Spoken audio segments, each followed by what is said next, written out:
Pre-K. I am going to read you it's a storybook, so it's not the Bible, but it's a storybook that talks about God and the ocean. So I thought it'd be perfect. Actually, I love this book. I've had it for a couple years, and I always do it during May when we learn about ocean animals. So I went to school and I found it and I brought it home. So it's called God Made the Ocean. And on the back it says, "Hi kids, I'm Hano." That's the author's name. The Bible says God created the ocean.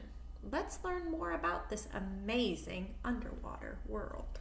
All right, so I'm going to read and then turn the book. So I can read it and then I'll turn it so you can see the pictures. In the first chapter of the Bible, we can read about the creation of our planet. God said that the water under the sky should all be gathered together to let the dry land appear. God called the water the sea, and God saw that this was very good. Why are the seas good? Well, let's find out. Remember we talked about it first. The whole earth was covered with water, and he kind of brought some of that water back and formed it, and then that's when the land was formed. So it says if we look at the globe, or a map of the earth, we can see that actually all of the waters are connected. We call them the 5 different oceans, but they're actually all connected. The oceans take up about 70% of the space on the surface of the earth.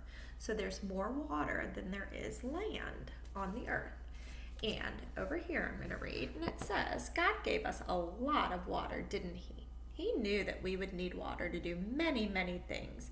We need water to, what do we need water to do? We need water to keep ourselves clean. We need water to water plants. We need water to wash our clothes.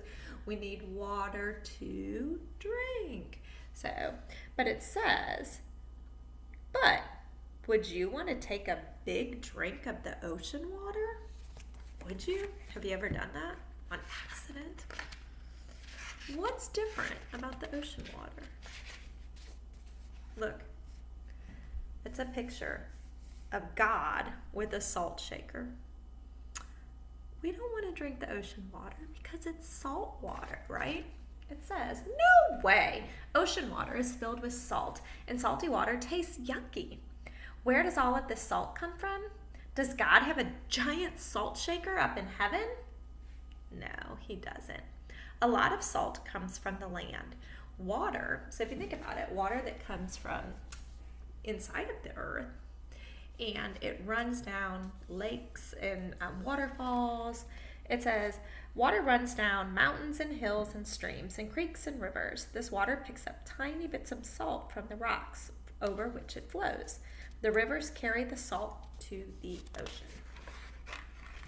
Some salt also comes from underwater volcanoes. Yes, there are underwater volcanoes. The bottom of the ocean, or the ocean floor, is shaped much like the surface of the earth. There are mountains, there's ridges, there's plains, there's canyons. I know some of you have been to the Grand Canyon, so there's things like that underneath the ocean. And valleys and volcanoes. Some of the volcanoes are so big that we see the tops of them as islands. Isn't that cool? Pieces of land totally surrounded by water. The islands of Hawaii are actually the tops of underwater volcanoes. So if you've ever been to Hawaii, you've been on a volcano. The ocean floor also has some very deep valleys and trenches. One spot in the ocean, the Miranda Trench, is so deep you could put Mount Everest, the tallest mountain in the world, in that trench, and there would still be room. There would still be 1.5 miles of water covering the mountain. So what they're trying to get us to know is there are some places that are very, very, very deep underneath the ocean. And you take the tallest mountain and turn it upside down and put it in, there'd still be room. So that's deep. Light can't even reach that far down deep in the ocean. No light. That's where those anglerfish live. Light cannot reach these parts of the ocean. The animals that live down in the deep, deep, deep are made in a special way so that they can survive the cold, dark, and the pressure of tons of water. Some of them even have their own light. Boy, it sure is dark down here. I'm ready for some sun. How about you? So, isn't that amazing? But it's so dark. There's never any light. We'll be sure to find some sun on a beautiful sandy beach, a place where the land meets the sea. Have you ever wondered where so much sand comes from? Just like salt, some sand comes from the land. Rivers carry tiny, tiny chips of rocks to the ocean. Other sand grains are made by the pounding of the ocean waves against the rocks along the coast. Millions of these little rock chips get washed onto the land by the waves or deposited by the rivers forming sand, and that forms the sandy beaches. There, so you can see that. We all know what that's like. Waves roll onto the beach all day long. Do you know what causes waves? Who knows what causes waves? If you said wind, you're right.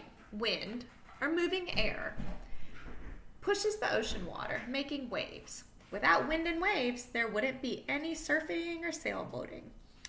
Yay for the wind and the water. The ocean is never boring. Twice each day, we know about this. Twice each day, the ocean level rises, and twice each day, the ocean level falls. These daily ups and downs of the ocean are called the tides. I was at the beach yesterday, and it was high tides. That meant there was not a lot of beach. There was a lot of ocean. And if you go to the beach and it's low tide, that means there's way more beach, not as much ocean. So, the tides are mainly caused by the pull of gravity of the moon on the ocean water. Isn't that amazing to think that our tides are kind of created by the moon way up there? I don't know.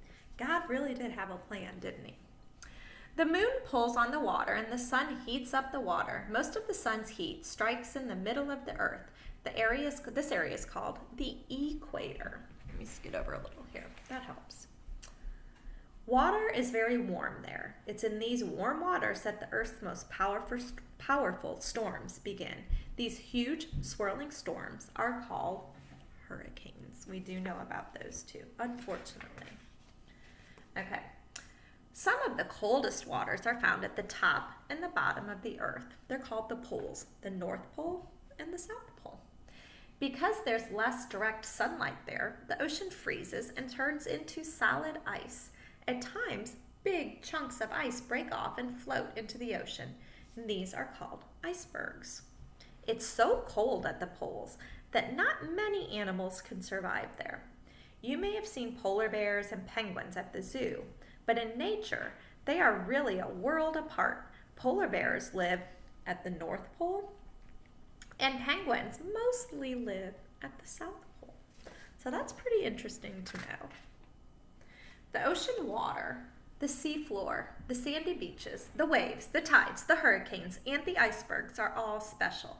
But do you know what is really amazing in the great ocean that God made? The life. All the life in the ocean.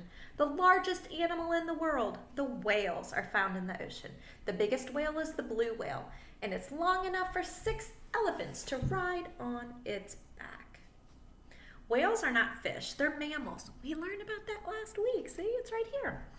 Fish breathe with gills. Mammals breathe with lungs. That is why whales have to come up to the surface for air. Dolphins are also mammals. We know that. We're smart. Okay. God filled the ocean with all kinds of fish. Big fish, little fish, colorful fish, tropical fish, funny-faced fish. He made fish that look like horses and fish that look like lions. He made flying fish and kissing fish. He even made the starfish and the jellyfish, which aren't even fish at all. We know that too. Fish are designed for swimming. They have fins and a tail for moving through the water. Most fish also have a swim bladder, a bag of air that helps them float. But sharks don't have these. Instead, sharks have to swim all the time. They have to stay in motion, even in their sleep. That way they can keep water moving over their gills. Fish use gills to breathe. Not like us. We use our nose and our mouth, don't we? We're almost done. Sharks and other big ocean creatures, such as killer whales, giant squid, and enormous eels, may even seem pretty scary, and you probably wouldn't want to go swimming with them. But even though they can be dangerous, they are not monsters. They are just more of the amazing kinds of life that God created. God could have made just one ocean animal.